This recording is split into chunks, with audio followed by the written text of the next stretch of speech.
अज़ीज़ तलबा अस्सलामु अलैकुम। जैसा कि जानते हैं आप, टिशू जो हमारा 9th का चैप्टर बायोलॉजी का है, ये कंटिन्यू चल रहा है। प्लांट टिशू ऑलरेडी हमने पढ़ा हुआ है। एनिमल टिशू में कल हमने कनेक्टिव टिशू पढ़ा था, उसकी टाइप्स एल्यूलर टिशू, ये थोड़ा जैसा रहा हुआ है, उसी के बारे में हम पढ़ेंगे। उसके बाद डेंस रेगुलर कनेक्टिव टिश्यू है, उसको पढ़ेंगे। The areolar tissue is connective in function. जी, ये जो एल्यूलर टिश्यू है ये फंक्शन में कनेक्टिव टिश्यू है। ये चमड़ी को, सिकन को मसल के साथ फिक्स करके रखता है। जो आर्गनों के दरमियान जगह होती है, स्पेस, उसको फिल्स करके रखता है। और attaches the blood vessels and nerves with the surrounding tissues. Blood vessel जो होती हैं और नर्व्स जो होती हैं, उनको अपने साइडों के जो टिश्यू होते हैं उनके साथ इनको जोड़ के रखता है। Fastens the peritoneum to the body wall and why and viscera. उसके अलावा तेज़ी से ये पेरिटोनियम को बॉडी की वाल के साथ जोड़ता है और अंदरूनी जो डिलिकेट ऑर्गन्स होते हैं उनके साथ। इसको आम तौर पे पैकिंग टिश्यू कहा गया है, packaging tissue of the body. Example जैसे बून पेरिस्टोनियम, मसल पेरिमाइसियम, नरो perineurium एटिस्ट्रा।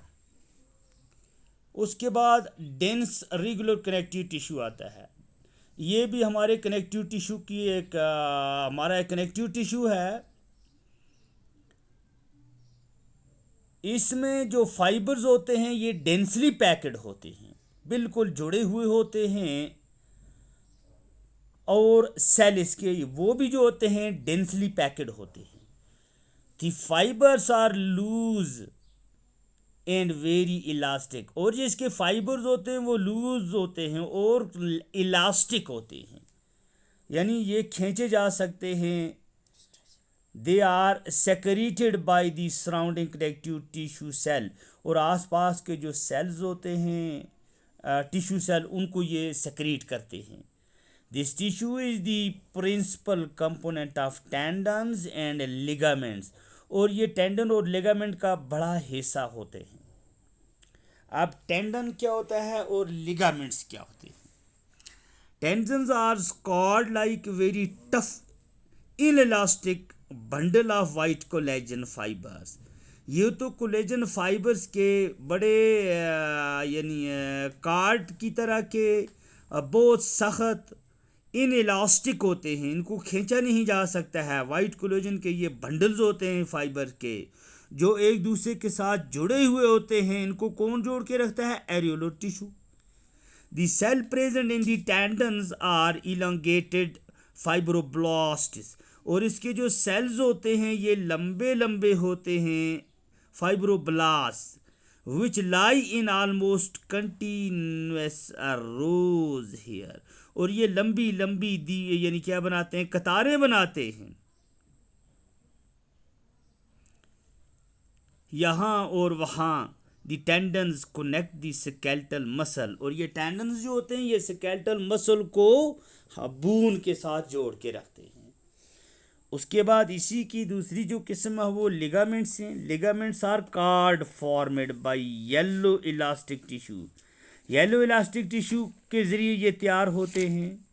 In which many collagen fibres are bound together, जिसमें कोलेजन फाइबर जुड़े हुए होते हैं एरुलर टिश्यू के ज़रिए। The fibroblast are irregular scattered. और ये बिखरे हुए होते हैं, इनकी कोई ख़ास शक्ल वगैरह नहीं होती है। This tissue combines strength with great flexibility. ये टिश्यू जो होते हैं ये बड़ी बहादुरी के साथ जुड़ते हैं और इनके अंदर फ्लेक्सिबिलिटी भी होती है। The ligaments serve to bind the bone together. और ये हड्डियों को एक दूसरे के साथ जोड़ के रखते हैं।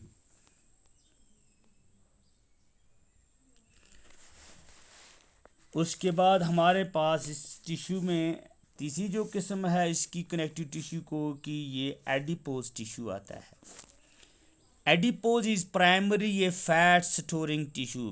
बुनियादी तौर पे बच्चों ये फैट्स को स्टोर करने वाले टिश्यू हैं जिनमें मैट्रिक्स जो होती है वो पैक होती है with large spherical oval fat cell, जिसके सेल जो होते हैं ये लंबे लंबे गोल नुमा होते हैं जिनको हम एडिपोसाइट्स कहते हैं। हार फैट सेल जो होता है बच्चों उनमें फैट्स ग्लोब्यूल होते हैं काफ़ी। The matrix also contain fibroblast, और मैट्रिक्स के अंदर भी ये फैट्स के खुलिए होते हैं। मैक्रोफेज होते हैं, कोलेजन फाइबर होते हैं और इलास्टिक फाइबर होते हैं। और ये जो एडिपोज टिश्यू होता है ये अरेंज होता है लोब्यूल में इनकेस्ड इन एरियोलो टिश्यू के अंदर। The adipose tissue is found beneath the skin, ये बिल्कुल चमड़ी के नीचे होते हैं। In the covering of the heart, जो हमारा दिल है उसकी कवरिंग में होते हैं ये। अराउंड द ब्लड वेसल्स, खून की नसों के आसपास होते हैं। एंड किडनीज, और गुर्दों के। And in yellow bone marrow, और येलो बोन मैरो के आसपास। This tissue stores fats and insulates the body against heat loss, और ये हमारे टिश्यू के अंदर जमा रहते हैं और हमें सर्दी से ये बचाते हैं जब हीट हमारी बॉडी से लॉस्ट हो जाती है।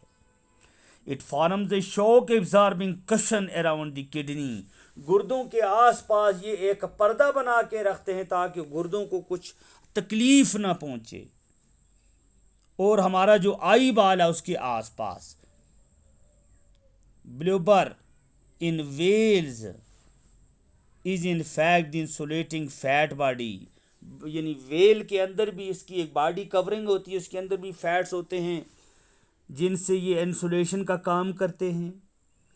इसी तरह सिमिलरली हम्प इन कैमल, जो ऊंट होता है इसका जो ऊपर उठा हुआ वो कहते हैं इसको उर्दू में हम्प, जो ऊंट के ऊपर वाला हिस्सा होता है बॉडी के ऊपर का हिस्सा, उसमें फैट स्टोर रहती है। और जब इसको काफ़ी देर तक गुज़ा नहीं मिलती है उसी फैट्स पे ये गुजारा करता है और एनर्जी उसी से ले लेता है।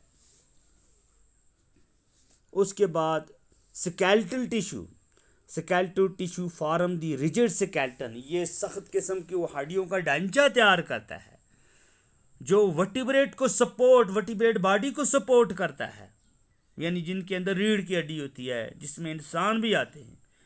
उसके अलावा हेल्प इन लोकोमोशन, हरकत में मदद देते हैं। And provide protection to the vital organ, और जो ज़रूरी अज़ा होते हैं यानी डिलिकेट आर्गन्स होते हैं उनको प्रोटेक्शन फ्राहम करते हैं। There are two types of skeletal tissue की दो किस्में हैं, एक को हम बोन कहते हैं, दूसरे को हम कार्टिलेज कहते हैं। अब वो कार्टिलेज क्या होती है? Cartilage is a hard but flexible skeletal tissue, ये भी सख्त होता है लेकिन flexible connective tissue skeletal tissue होता है। Consisting of living cells embedded in A matrix के अंदर जो सेल जुड़े हुए होते हैं वो इसके अंदर मौजूद होते हैं। द सेल कॉन्ड्रोब्लास्ट जिनको कहते हैं बिकम्स कॉन्ड्रोसाइट्स, ये कॉन्ड्रोसाइट्स में तब्दील हो जाते हैं। when gets surrounded within special fluid filled chamber called ल्यूक्यूनी, यानी जब इनके अंदर ल्यूक्यूनी यानी मिल जाते हैं, फ्लूइड मिल जाता है किस्म का, ये कॉन्ड्रोब्लास्ट से कॉन्ड्रोसाइट्स में तब्दील हो जाते हैं। The leukemia containing chondrocytes are separated by the amorphous matrix, और इन ल्यूक्यूनी को अलग किया जाता है, जिसके अंदर ल्यूक्यूनी के अंदर यानी इसके अंदर कॉन्ड्रोसाइट्स हैं, इसको अलग किया जाता है एक मैट्रिक्स के ज़रिए जिसको हम कॉन्ड्रिन कहते हैं, दैट कंटेन्स ग्लाइकोप्रोटीन, जिनमें ग्लाइकोप्रोटीन्स होते हैं, कोलेजन्स होता है, इलास्टिक फाइबर्स होते हैं।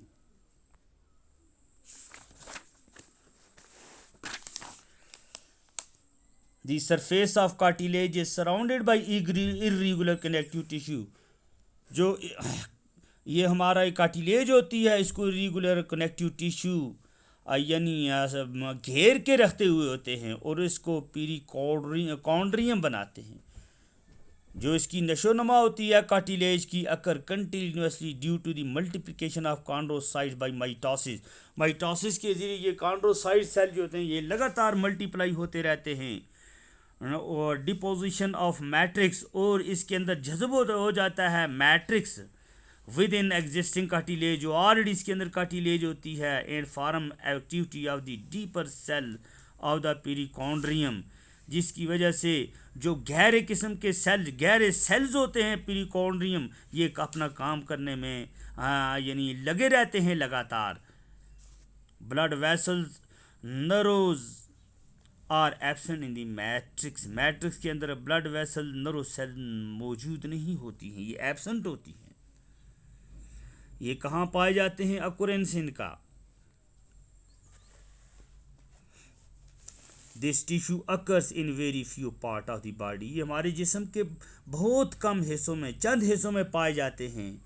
इन ह्यूमन, इंसान के अंदर the cartilage occur at the end of long bone, जो लंबी लंबी हड्डियाँ होती हैं उनके आखिर पे ये पाई जाती है ये cartilage. The pines of ears, और हमारे कान जो होते हैं इनके पाइन्स में पाए जाते हैं। द एंड्स ऑफ नोज, जहाँ नोज़ का खात्मा होता है, नाक के आगे पाई जाती हैं ये। और उसके बाद in the wall of the respiratory tract, respiratory tract की वॉल के साथ ये पाई जाती हैं। और विद इन इंटरवर्टिब्रल डिस्क, और वर्टिब्रल जो डिस्क होता है उनके दरमियान ये पाई जाती हैं। इसके फंक्शन कार्टिलेज का क्या है?